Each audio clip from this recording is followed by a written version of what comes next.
د تیرو څو ورځو راهیسې زموږ هیوادوال چې اوس مهال په جنسي ملکونو کې اوسیږي او د دغو ملکونو 2 کلنې ویزې لري. جنسي ملکونه مطلب عمان، کویت، بحرین، سعودي عربستان، قطر دي. کوم کسان چې د دغو ملکونو 2 کلنې ویزې لري دوی دغه معلومات لیدلي وو چې د اماراتو مختلفو رسنیو له لوري خپاره شوي وو. ځینې کسانو په ویډیوګانې هم جوړې کړي وي. نو دوی ویل چې موږ د دغو ملکونو اوسیدونکي 2 کلنه ویزه لرو، نو آیا موږ ته به د متحده عربي اماراتو دغه یو میاشتنۍ ویزه چې دغه معلوماتو کې خلک بار یادوي نو دغه به موږ افغانانو ته وشي او که نه؟ ګورئ دوستانو، د کوم معلومات چې خپاره شوي دي د اماراتو مختلفو رسنیو له لوري او ځینې کسانو په ویډیوګانې هم جوړې کړي دي، په حقیقت کې دا زموږ افغانانو لپاره نه دي او بلکې دا کومه نوې خبره نه ده.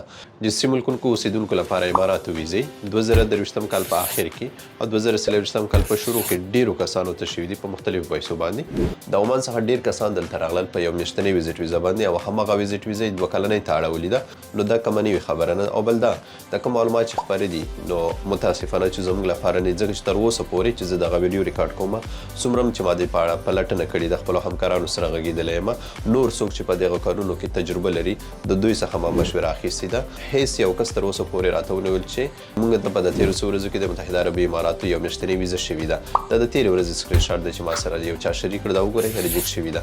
نو کوم کسان چې اوس مهال په عمان کې یا د نورو جنسي ملکونو کې تاسو به نوره هم انتظار شئ. تر اوسه پورې خپه کېږئ ما خو ښه خبر درته نه لرم، ځکه چې په نارمال ډول تاسو لپاره د اماراتو ویزې نه کېږي.